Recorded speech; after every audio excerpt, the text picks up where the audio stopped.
This channel does not promote any violent, harmful, or illegal activities. All content provided by this channel is meant for an education purpose only.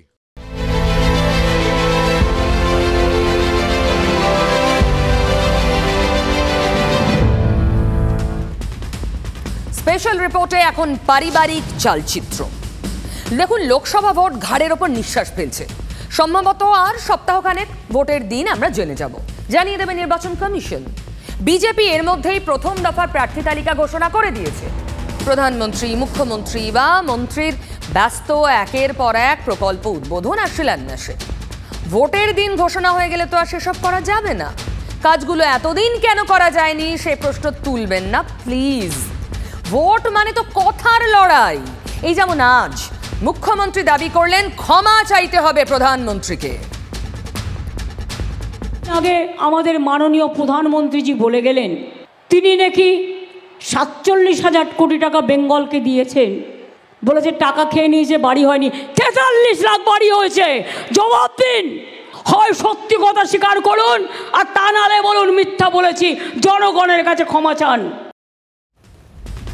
কৃষ্ণনগরের সভায় প্রধানমন্ত্রী দলের কর্মীদের বলে গেছেন ঘরে ঘরে গিয়ে তার প্রণাম পৌঁছে দিতে।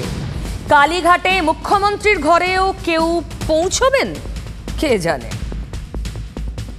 आप सब मेरा ही काम करेंगे, गांव-गांव में जाना होगा, उनको बताना मोदी जी आए थे, मोदी जी ने आपको प्रणाम भेजा है, कह देंगे मेरा प्रणाम पहुंचा देंगे, पक्का पहुंचा देंगे। ভোটের দিন ঘোষণার মাত্র কটা দিন আগে প্রথম সমাবেশ করলো বিরোধী জোট ইন্ডিয়া। দেখাবো সে ছবি। কোথায় হলো? পাটনায়, যেখানে বিরোধী জোটের প্রথম বৈঠক হয়েছিল। সেই বৈঠক ডেকেছিলেন নীতিশ কুমার। তিনি এখন জোট টোট পেছনে ফেলে শিবির পাল্টে বিজেপির হাত ধরেছেন। মমতা দাবি করেন তার পরামর্শেই বৈঠক ডেকেছিলেন নীতিশ। গান্ধী ময়দানে ভিড়ে ঠাসা সমাবেশে রাহুল, খাড়গে, লালু, তেজস্বী, অখিলেশ, সীতারাম ইয়েচুরি, ডি রাজা, দীপঙ্কর ভট্টাচার্যরা থাকলেও ছিলেন না মমতা। সমাবেশে প্রবীণ লালু প্রসাদ বলে বসলেন মোদির তো পরিবারই নেই। ये मोदी क्या है? मोदी कोई चीज है क्या? ये नरेंद्र मोदी आजकल परिवारवाद पर हमला कर रहे हैं। अरे भाई तुम बताओ ना कि तुमको क्यों परिवार में कोई संतान नहीं तुमको हुआ, बताओ। बोलता कि परिवारवाद है, परिवार के लिए लोग लड़ रहे हैं। तुम्हारे पास परिवार नहीं है। রাজনীতি এখন যত না নীতির লড়াই, তার চেয়ে অনেক বেশি হাইটেক প্রচারের লড়াই। স্লোগানের ক্যাচলাইন কি হবে, ভাষণ কেমন হবে, সোশ্যাল মিডিয়ায় প্রচারের ঢং কি হবে, সব কিছু অনেক মাথা ঘামিয়ে ঠিক করা হয়। ছবি দেখাবো একটা। তাই রাত পোহাতে না পোহাতেই বিজেপি নেতাদের সোশ্যাল মিডিয়া প্রোফাইলে বদল। অমিত শাহ থেকে যোগী আদিত্যনাথ, জেপি নাড্ডা কিংবা সুকান্ত মজুমদার, শুভেন্দু অধিকারী সবার নামের পাশে লেখা রয়েছে মোদির পরিবার, মোদি কা পরিবার। তেলেঙ্গানায় খোদ মোদি বুঝিয়ে বললেন মোদির পরিবার মানে কি। মোদির গ্যারান্টির পর নতুন কয়েনেজ, মোদির পরিবার। मैं इनके परिवारवाद पर सवाल उठाता हूं तो इन लोगों ने बोलना शुरू कर दिया है कि मोदी का कोई परिवार नहीं है। मेरा जीवन खुली किताब जैसा है। मैं रात देर तक जब काम करता हूं और खबर बाहर निकल जाती है तो देश से लाखों लोग मुझे लिखते हैं, बताते हैं कि इतना काम मत करिए, कुछ आराम करिए। देश के कोटि कोटि लोग मुझे अपना मानते हैं, अपने परिवार के सदस्य की तरह मुझे प्यार करते हैं। और इसलिए मैं कहता हूं 140 करोड़ देशवासी, यही मेरा परिवार है।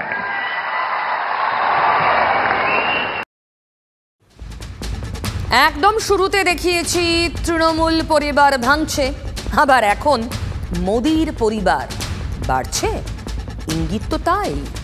টানা দুদিন রাজ্যে প্রচার করে গেছেন প্রধানমন্ত্রী। এই প্রথম রাজভবনে রাতে থেকেওছেন, আবার আসছেন 6 মার্চ। সেদিনই কি বড় কোনো চমক অপেক্ষা করছে? মোদির পরিবারে যোগ দিতে পা বাড়িয়ে কারা? ইস্তফা দেওয়া তৃণমূল বিধায়ক তাপস রায় বা বিচারপতি অভিজিৎ গঙ্গোপাধ্যায়ের নামও তালিকায় আছে।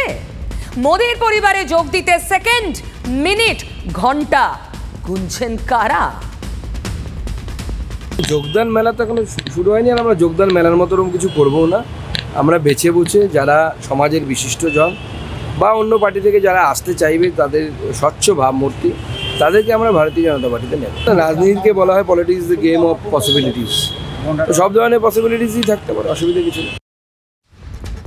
মানে কোথাও পরিবার ভাঙছে, কোথাও পরিবার বাড়ছে। সবচেয়ে বেশি প্রশ্ন বিচারপতি অভিজিৎ গঙ্গোপাধ্যায়কে ঘিরে। গতকালই জানিয়েছেন আগামীকাল তিনি বিচারপতি পদ থেকে ইস্তফা দেবেন এবং যোগ দেবেন রাজনীতিতে। আজ ছিল তার হাইকোর্টে শেষ দিন, মানে কর্মজীবনের শেষ দিন। তার এজলাসে তো আবেগের জোয়ার। 6 বছর কলকাতা হাইকোর্টের বিচারপতি হিসেবে ছিলেন বিচারপতি অভিজিৎ গঙ্গোপাধ্যায়। তিনি নিজে মুখেই ঘোষণা করেছেন যে এবার পদত্যাগ করবেন তিনি। আমি বিচারপতির পদ থেকে মঙ্গলবার পদত্যাগ করব। একেবারে শেষ দিন কলকাতা হাইকোর্টের এজলাসে সেই চেনা চিত্র। গত 6 বছরে একাধিক বিতর্ক যেমন তার রায় ঘিরে তৈরি হয়েছে, একাধিকবার জনপ্রিয়তাও পেয়েছেন তিনি। তবে সবচাইতে বেশি দেখা গেছে আবেগ। একেবারে শেষ দিন এজলাসে যখন তিনি বসলেন, সেই আবেগ কোথাও গিয়ে আইনজীবী থেকে শুরু করে বিভিন্ন মামলাকারীদের চোখে মুখে ছিল স্পষ্ট। অনেকেই হাত জোড় করে বলেন এই সিদ্ধান্ত প্রত্যাহার করতে, যদিও নিজের সিদ্ধান্তে অনড় ছিলেন বিচারপতি Abhijit Gangopadhyay. Respectable duty of a judge, my job is over.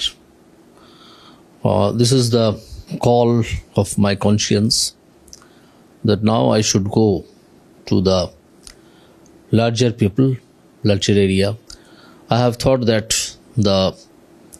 only the political field can give the persons who wants to take steps in respect of those helpless people a chance to act for them. রাজনীতিতে যাচ্ছেন, কিন্তু কোন দলে? বিচারপতি গঙ্গোপাধ্যায় বলেছেন সব প্রশ্নের জবাব দেবেন মঙ্গলবার দুপুর 1:30টায় সূর্য সেনের মূর্তির নিচে। শোনা যাচ্ছে বিচারপতি গঙ্গোপাধ্যায় তমলুক কেন্দ্রে বিজেপির প্রার্থী হিসাবে লড়াই করবেন। সত্যি? আমার মতো ভালো মানুষ, সৎ মানুষ রাজনীতিতে আসা দরকার। রাজনীতিতে যদি এই শেখ শাহজাহানের মতো লোক, চোর গুন্ডা বদমাশরা যদি থাকে, যেরকম তৃণমূল কংগ্রেসে যারা রাজনীতি করে, তো এই ধরনের লোক এলে পরে তো রাজনীতি কোনো শুদ্ধ হবে না, রাজনীতি ভালো হবে না। কিন্তু আমার মনে হয় জাস্টিস অভিজিৎ গঙ্গোপাধ্যায় যে দলেই যান না কেন, উনি এই রাজনীতিতে এলে রাজনীতি পরিচ্ছন্ন হবে, পরিষ্কার হবে, রাজনীতি মানুষকে অ্যাট্রাক্ট করবে। ক্রমশ প্রকাশ্য দুর্নীতির বিরুদ্ধে লড়াইতে আমি থাকবো এবং তৃণমূলেও থাকবো অথবা বিজেপিতেও থাকবো, এটা সম্ভব নয়। সুকান্ত মজুমদার, সুজন চক্রবর্তীর পর দুটো বক্তব্য শুনে আপনিও নিশ্চয়ই বুঝে গেছেন বাম মনস্ক বলে পরিচিত বিচারপতি গঙ্গোপাধ্যায় যে বাম প্রার্থী হচ্ছেন না। সিপিএম নেতা সুজন চক্রবর্তীর হতাশা দেখে সেটা মনে হয় তো স্বাভাবিক। বিজেপি সভাপতির কথায় সাসপেন্স, বিচারপতি গঙ্গোপাধ্যায়ের কথাতেও সাসপেন্স। রাজনৈতিক দল তো অনেকগুলো আছে, বামফ্রন্টে ধরুন 7-8টা দল আছে, কংগ্রেস আছে, বিজেপি আছে। এর যে কোনো একটা দলেই আমি যোগ দিতে পারি বা কোনো দলেই আমি যোগ না দিতে পারি। এমন হতে পারে যে আমি হয়তো একটা সম্পূর্ণ নতুন দল সেখানে যোগ দিলাম, হতে পারে। তো সেই ব্যাপারে এখনো নির্দিষ্টভাবে কিছু বলার সময় আসেনি। হাইকোর্টে শেষ দিন শুধুই আবেগ নয়, বিচারপতি গঙ্গোপাধ্যায়ের জন্য একটু কটু কথাও বরাদ্দ ছিল। বিচারপতি দেবাংশু বসাকের ডিভিশন বেঞ্চে এসএসসির বিচারাধীন সব মামলা খারিজের দাবি করে বিচারপতি গঙ্গোপাধ্যায়কে তুলোধনা করলেন তৃণমূলের আইনজীবী সাংসদ কল্যাণ বন্দ্যোপাধ্যায়। এসএসসি মামলায় বিতর্কিত চাকরি প্রার্থীদের আইনজীবী কল্যাণ বন্দ্যোপাধ্যায় রীতিমতো বিস্ফোরক। বিচারপতিকে তিনি বললেন তিনি একটি অ্যাপ্লিকেশন করেছেন কারণ এই সমস্ত মামলা যাতে উইথড্র করা হয়, কারণ বিচারপতি অভিজিৎ গঙ্গোপাধ্যায় সম্পূর্ণ রাজনৈতিক উদ্দেশ্য প্রণোদিতভাবেই এই সমস্ত রায় দিয়েছেন। গত 1 বছর ধরে সমস্ত রাজনৈতিক দলের সঙ্গে যোগাযোগ ছিল।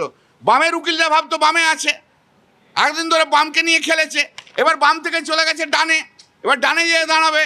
শুভেন্দু অধিকারীর সঙ্গে লাইন রয়েছে। সমস্ত রাজনৈতিক পক্ষপাত দুষ্ট জাজমেন্ট হয়েছে।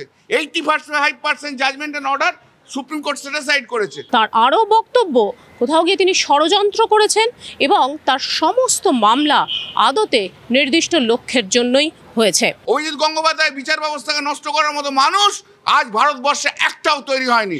কলঙ্ক কলঙ্ক কলঙ্ক। বিচারপতি গঙ্গোপাধ্যায় পশ্চিমবঙ্গে এই মুহূর্তে one of the living legend হিসাবে চিহ্নিত এবং ওনার রাজনীতিতে উপস্থিতি রাজনীতিকে সুস্থ, স্বাভাবিক, দুর্নীতিমুক্ত করতে সহায়তা করবে, এটা আমি বিশ্বাস করি। গোটা বাংলার রাজনৈতিক সমীকরণ বদল আসবে, অপেক্ষা করুন না।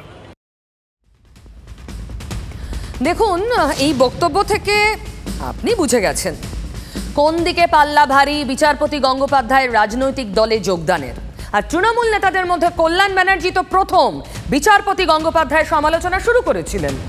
এতদিনের জমিয়ে রাখা রাগ তো সুযোগ পেলে বিস্ফোরণ ঘটাবেই। বিচারপতি গঙ্গোপাধ্যায় বিজেপিতে যোগ দিলে তো কথাই নেই। এতদিন ধরে বলে আসা পক্ষপাতিত্বের কথাগুলো ভোট বাজারে আরো জোরে জোরে বলবেন কল্যাণরা। বেশ কিছু মুখ ভোটের আগে বিজেপিতে যোগ দেবে, সেটা সুকান্তদের কথা শুনে বেশ বোঝা যাচ্ছে। শুভেন্দু সুকান্তরা অবশ্য তাতে ব্যস্ত না থেকে চুপি সারে মোদির পরিবার বাড়াতে ব্যস্ত।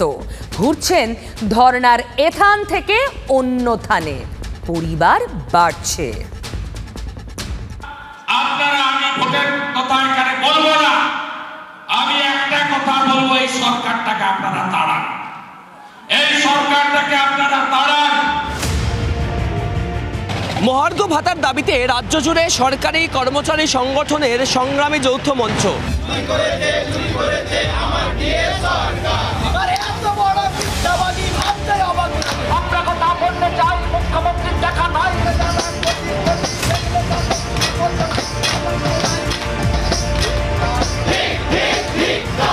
যে মঞ্চে একাধিক সময়ে একাধিকবার বিভিন্ন রাজনৈতিক দলের প্রতিনিধিদের আসতে যেতে দেখা গিয়েছে, সমর্থনের বার্তা দিতেও দেখা গিয়েছে।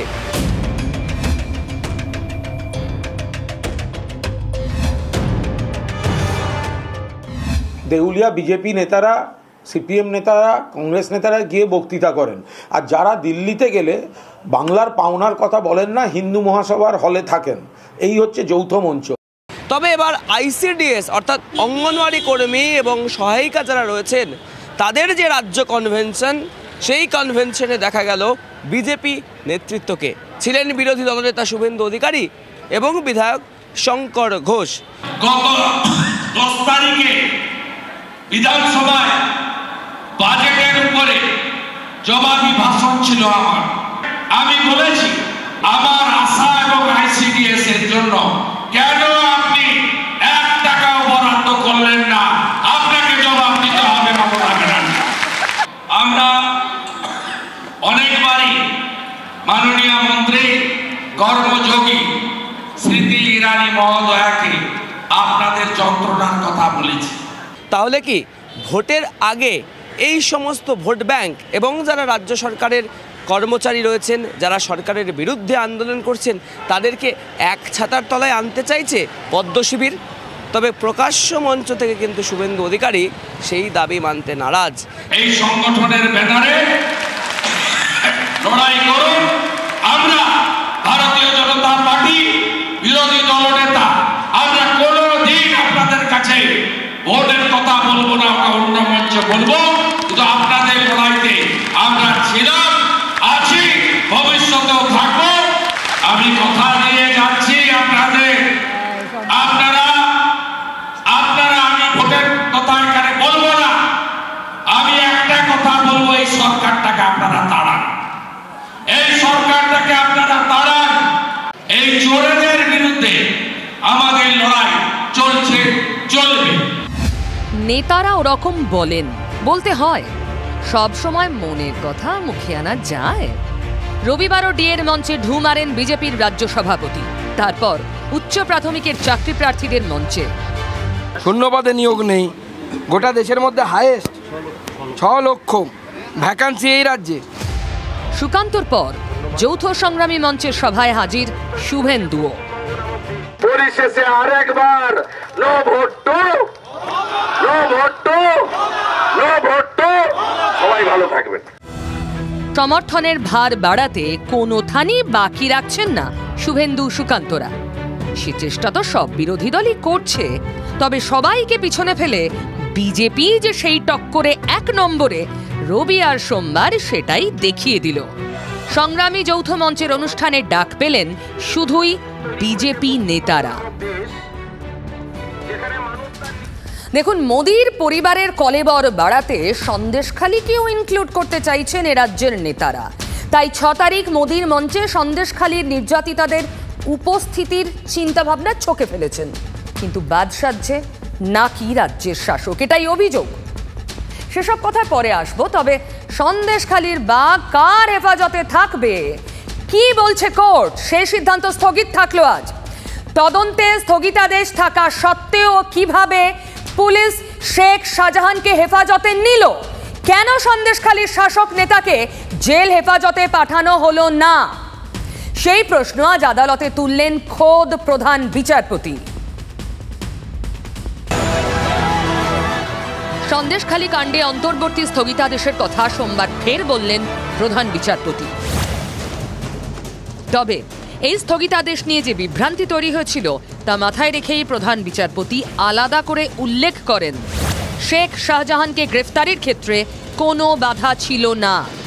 স্থগিতাদেশের কারণেই যে শাহজাহান মামলায় রাজ্য পুলিশ কোনোভাবে তদন্ত করতে পারবে না তাও জানায় ডিভিশন বেঞ্চ। তারপরেই ইডির আইনজীবী প্রশ্ন তোলেন, যদি তাই হয় এতে তদন্তের সময় নষ্ট হবে, আজই ঠিক করা হোক তদন্ত কে করবে। শাহজাহান পিএমএলএতে যখন গ্রেফতার হয়েছে সিবিআইকে তদন্তভার দেওয়া হোক, তদন্তই না করতে পারলে গ্রেফতারের অর্থ কি, সে প্রশ্ন তোলেন ইডির আইনজীবী। পাশাপাশি ইডির এফআইআরে কেন পুলিশ তদন্ত করেনি, কেন এফআইআরে সব জামিনযোগ্য ধারা দেওয়া হলো, সেই প্রশ্ন তুলে ইডির আইনজীবী বোঝানোর চেষ্টা করেন পুলিশ পক্ষপাত দুষ্ট আচরণ করছে। অভিযোগ নস্যাৎ করে রাজ্যের অ্যাডভোকেট জেনারেল পাল্টা প্রশ্ন তোলেন, পুলিশ গ্রেফতার করার পরেও কিভাবে পুলিশের দিকে আঙুল ওঠে, কেন পুলিশকে গোটা ঘটনায় যুক্ত করা হচ্ছে। শাহজাহানের বিরুদ্ধে 4 বছরে 42টি কেস তো পুলিশেরই রুজু করা। ওই সওয়াল জবাবের মধ্যেই হেফাজত নিয়ে রায় স্থগিত রাখে ডিভিশন বেঞ্চ। তবে পরিবার ভাঙা গড়ায় সবই ভোটেরও লাগিয়া, আর ভোট এসেছে বলেই তো ইলেকশন কমিশন শহরে। আজকে কি বললেন তারা, পরিষ্কার জানিয়ে দিলেন ডিএমএসপিদের যে কোনোভাবে একটা বোমা পড়লেও দায় নিতে হবে তাদের। আর বলেন ওদের কথা যাদের নাকি ইউনিফর্ম পরা কাডার বলে বিরোধীরা, যাদের নিয়োগই নাকি রাজনৈতিকভাবে, নিরপেক্ষভাবে কি করে কাজ করবে তারা, সেই সিভিক ভলান্টিয়ার নিয়ে কি বললেন আজ ইসি, শোনাবো। প্রত্যক্ষ বা পরোক্ষ নির্বাচনের কাজে কোনোভাবে সিভিক ভলান্টিয়ার ব্যবহার করা যাবে না। পশ্চিমবঙ্গ আর আন্ধ্রের জন্য একই সিদ্ধান্ত। নির্দেশ দেওয়ার আগে কলকাতা পুলিশের নগরপালের কাছে সরাসরি প্রশ্ন ছিল, সিভিক ভলান্টিয়ার আর গ্রিন পুলিশ কি বোঝেন? পুলিশ কমিশনার ইতস্তত হয়ে জবাব দেন, একই টাইপের না। কমিশন বলল জেনে কথা বলুন। দেখুন, যথেষ্ট হোমওয়ার্ক করেই যে কমিশনের ফুল বেঞ্চ কলকাতা এসেছে, প্রথম বৈঠকেই তা হাড়ে হাড়ে টের পেয়েছে মমতার প্রশাসন। বৈঠকের শুরুতেই মুখ্য নির্বাচন কমিশনার বলেন, আপনারা এটা মনে করবেন না আমরা কিছু না জেনে বসে আছি, আমাদের কাছে সব রিপোর্ট আছে। জেলাওয়ারি কোথায় কি পরিস্থিতি তা আমরা মোটামুটি সব জানি, কিন্তু আপনাদের কাছে তাও শুনতে চাইছি, আপনাদের অ্যাসেসমেন্ট কি। হাওড়ার পুলিশ কমিশনার প্রবীণ ত্রিপাঠী থেকে সন্দেশখালীর এসপি কমিশনের প্রশ্নে বিড়ম্বনায় পড়েছেন। বোমাবাজি, ভয় দেখানোর মতো ঘটনা ঘটলে কমিশন যে চুপ থাকবে না বুঝিয়ে দেওয়া হয়। জেলা শাসক পুলিশ কর্তাদের নিয়ে বৈঠকের আগে সবকটি রাজনৈতিক দলের প্রতিনিধিদের সঙ্গেও কথা হয়েছে কমিশনের। কেন্দ্রীয় নির্বাচন কমিশনকে পশ্চিমবঙ্গের লোকসভা ভোট করানোর জন্য এই যে পুলিশ প্রশাসন অপরাধী এবং রাজনীতিবিদ বা রাজনৈতিক দল শাসক দলের যে এই বাস্তুতন্ত্র, সেই বাস্তুতন্ত্র ভাঙতে হবে। তাহলে যে কেন্দ্রীয় বাহিনী যে ডিপ্লয়মেন্ট হচ্ছে, এই ডিপ্লয়মেন্টটা যাতে এইবারের এই ইলেকশনে প্রশ্নচিহ্নের মুখে না পড়ে। আপনারা যা সিআইএসএফ দিয়েছেন, দরকার হলে তার 3 ডবল নিয়ে আসুন পশ্চিমবাংলায়, আমাদের কোনো আপত্তি নেই, কিন্তু একদিনে নির্বাচন করতে হবে। কেন একদিনে নির্বাচন করা হবে না? আমরা বলেছি যে কোনো প্রাক্তন মুখ্য সচিব অথবা কোনো প্রাক্তন ডিজিকে, যিনি স্বনামে খ্যাত, এমন কোনো কাউকে এখানে বিশেষ অবজারভার এবং বিশেষ পুলিশ অবজারভার হিসাবে আনা হোক। 6 থেকে 7টা ফেজে নির্বাচন করা হবে। শুধু প্রাইম মিনিস্টার নরেন্দ্র মোদী আর হোম মিনিস্টার অমিত শাহ তারা পশ্চিমবাংলায় বারবার আসবে, এসে ইলেকশন ক্যাম্পেনিং করবে তার জন্য? তাহলে লেভেল প্লেইং ফিল্ড কি করে হবে? 19-এর 7 দফায় ভোট গ্রহণ হয়েছিল। রাজ্যের দাবি মেনে আদৌ 1 দফায় ভোটের ঝুঁকি নেবে কমিশন? লক্ষ্মীর ভান্ডার এবার দিল্লিতেও। সব মহিলাকে যাদের 18 বছর বয়স হয়ে যাবে 1000 টাকা করে দেবে কেজরিওয়ালের সরকার। লোকসভা ভোটের আগে নিঃসন্দেহে বড় ঘোষণা দিল্লি সরকারের।